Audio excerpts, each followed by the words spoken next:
I want people to really understand the harm that has been caused.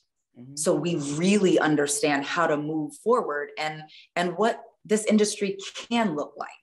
Mm-hmm. You know what I mean? Mm-hmm. But if we're still on, oh, don't be so sensitive. Stop being a snowflake. About racism? Ma'am, sir, not today. I shared a lot. I'm gonna call it out. God, melanin goddess that's before me. Hello. Coming up on another act, I'm joined by my friend Gabrielle Union to talk about her new book, how she shed all fear and why vulnerability is actually her superpower. Gab, your ability to be vulnerable has always felt like a superpower to me. I struggle with that. Most people do. How is it that you became comfortable in this space, especially with the amplified platform of celebrity that you have? When you keep hitting rock bottom and your normal routes of, getting back right aren't working, there's only so many times you should run into that brick wall before you're like, perhaps I should make a U-turn and try to find another way around. And everyone, had noticed that I run from being, vulnerable. I looked at vulnerability as such a public display of weakness, and weak people get harmed. So I better not be weak. I better not be vulnerable. And then someone said, what if being vulnerable is actually not a weakness, but in fact, your superpower? Does that resonate with you? When they say it, now, does that resonate with you? And I was like, but at first it didn't resonate with me. I'm like, no, this feels like a setup.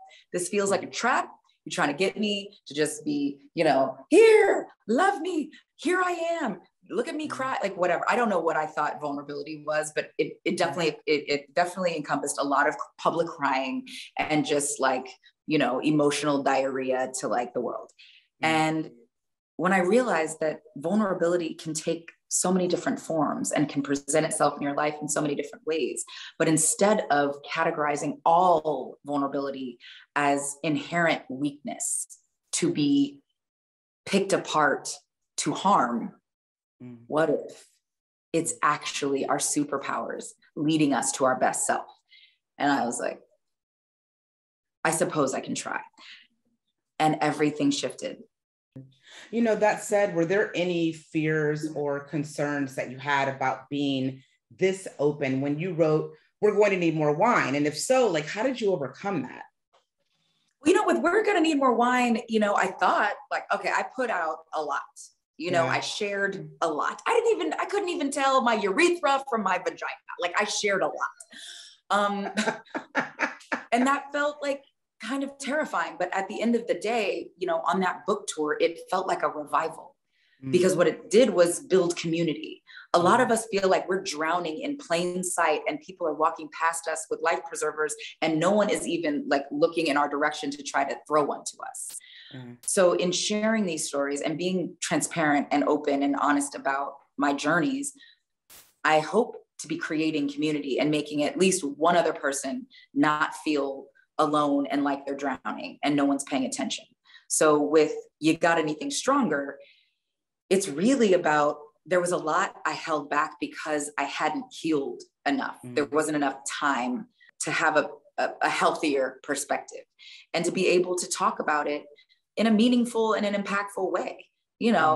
We've all seen the people who create, a movie or a TV show or write a book, and you have all these other questions like we have on our group chats.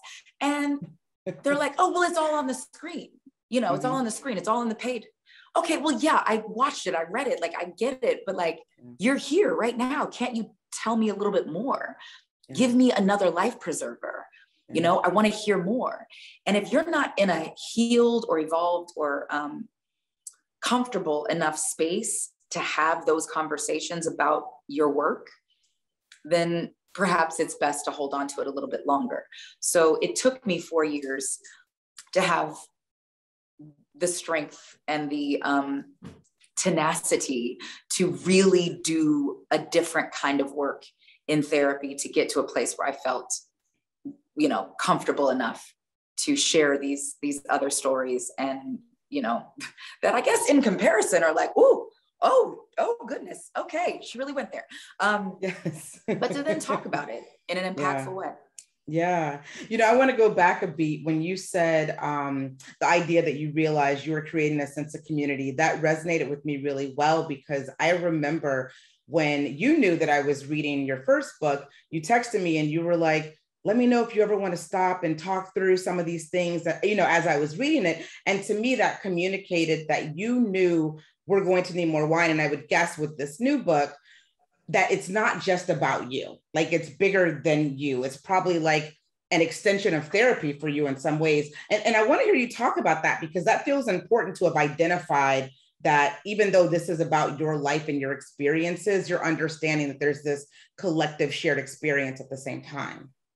Yeah, no, I mean, I think because a lot of these stories, they're not just happening to me and only me, there's witnesses out there, so, and I recognize that there are reoccurring themes that keep coming up, in society, in pop culture, in art, where there's a lot that I have to offer. There's a lot that I have lived through, that now that I'm getting to the other side, you're actually an asshole if you don't throw back some breadcrumbs at the very least. So if you're going to create anything, any work based off of, your pain or your experiences, like, try to get to that place where you can talk about it, where you can build community, where you can recognize that perhaps this book is what you needed, when you were going through it. So make sure that, your words are impactful, and make sure that you're present enough to help people navigate this stuff. I remember, reading I, Tina, at a really dark time in my life, and just feeling, lost in her words, and almost lost in the recognition of me. Like, I could see myself in her, but without her, it's not like Tina Turner lives next door.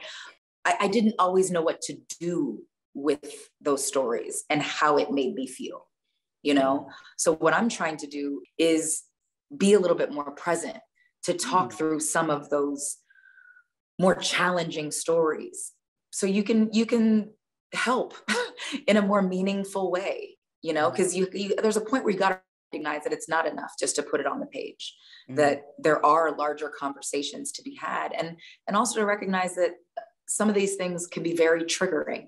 I want to leave enough breadcrumbs where nobody's getting lost in these stories.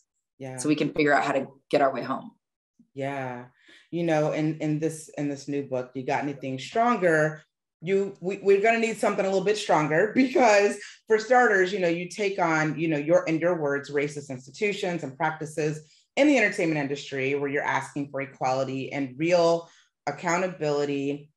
That also felt like you took everything you knew about vulnerability and you kicked it up a notch, because we're also talking about your livelihood in a lot of ways too. Why was this important for you to do? And how did you even get to the place where you said, I'm no longer afraid to talk about these things in this book? I mean, there's a number of things that had to come together for me to be free. Contractually free, financially free, emotionally free, spiritually free, enough to say, if I'm going to be in this industry, you're going to get all of me, and you're going to get, a good chunk of my thoughts. And if there is a way that I think that we can make this industry better, I'm sure as hell going to share that. And I'm going to not just kind of whisper it to the next person. I'm going to shout it from the rooftops. Hear me. So, when I talk about in the book, the use of blackface, right? And this whole concept of standards and practices, that standards and practices are here to make sure to protect audiences from gratuitous nudity or violence or language. But where were they with all of these displays of blackface, Yeah. you know, and when we talk about becoming better as an industry, accountability, real accountability has to be present before we can move on. And we've never adequately or accurately addressed everything, you know, that's happened. Yeah. You know what I mean? We still haven't, you know, dealt with, you know, Griffiths and Birth of a Nation. We haven't done the work. Yeah. You know, collectively, we have not understood the assignment. So no, it's not a black square on Juneteenth, you know, and some fake allyship. I don't want to hear about, you know, we're really committed to diversity and inclusion. Now don't look for it because we don't have it, but I'm gonna write it. And I'm gonna keep writing it until hopefully you believe me and stop asking these questions and looking, you know, in my cupboards for all this diversity that we don't have. I want people to really understand the harm that has been caused. So we really understand how to move forward and what this industry can look like.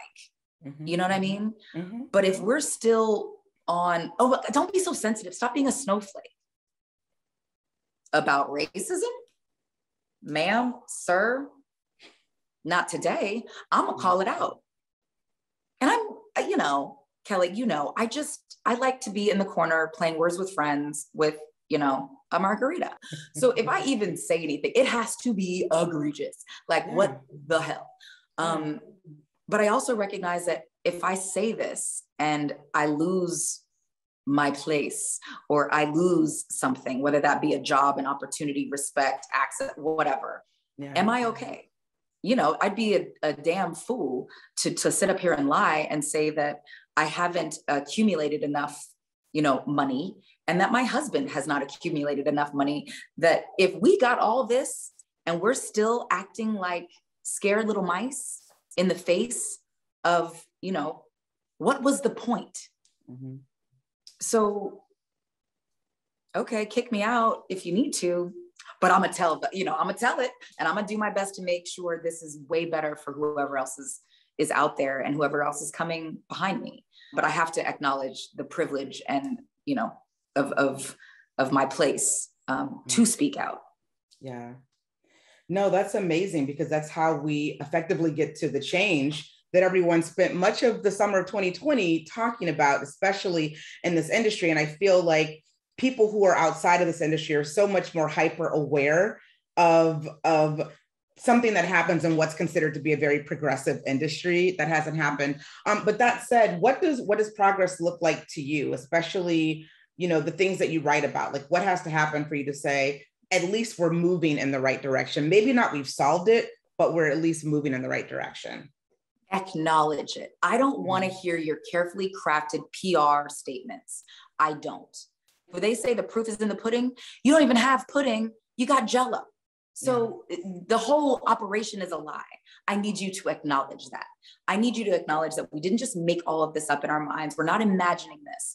And this has been going on since day one of this industry and day one for the last 400 years. I need you to acknowledge that. If you can't even acknowledge it, how are you going to change it? How are you going to make different moves if you can't even acknowledge what's happening and what's happened? But step one, enough with the PR crafted statements of solidarity and commitments to diversity and inclusion, but you're still getting it wrong and you're still not willing to move out of the way so real progress can actually happen. Perhaps making celebrities experts on diversity and inclusion versus hiring an actual expert in the field. You know, we don't need more checks in that way. How about bring in the actual people who've made this their life work to help these industries actually have real progress? Because there's a lot of people like, no, I'm ready for change. And you're like, ma'am, sir, you're in the way. Right, exactly.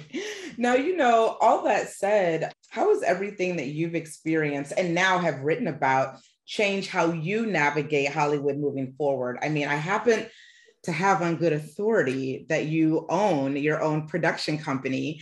And since lights have come back up, we certainly have seen you not only working in front of the camera, but you also have stake in the pieces that you do. But how has all of this that you've gone through changed the course of the future for you in this town?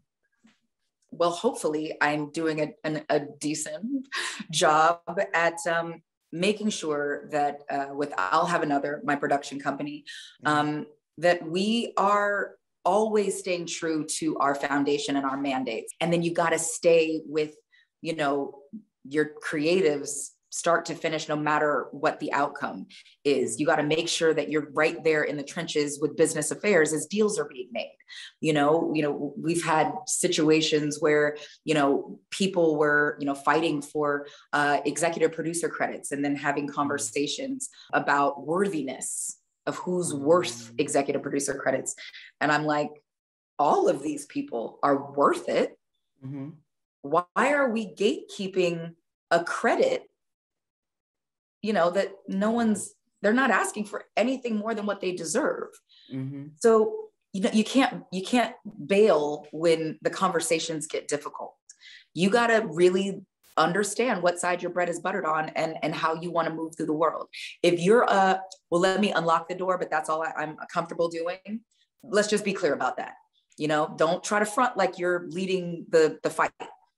I see you, I get what it is, but you're not the answer either. We got to make sure that we are holding up, all of our creatives, not just the people in front of the camera, but our writers, our producers, our story editors, our assistants. And we're making sure that we are, paying, not just livable wages. I don't want you to barely make it. I want you to be able to thrive. But it takes more than, one production company. We all have to have, the same kind of commitment. That is the goal. And that's what feeds me. That's what gets me up in the morning as a professional, being able to star in movies and write books, that's awesome. But if I'm not building community and helping people rise, if my tide is not raising all ships, and if this iron ain't sharpening any other irons, I'm really just a steamer then, I'm just a steamer. And we can't have that. We can't just be a steamer. Listen, you are leading by example and writing the most beautiful but honest pieces of work out there, Gab. I don't know how you do it all, but you are doing it. Thank you so much for doing this today. I always love talking to you on the record. I was like, I talk to you pretty much every day. Pretty much every day.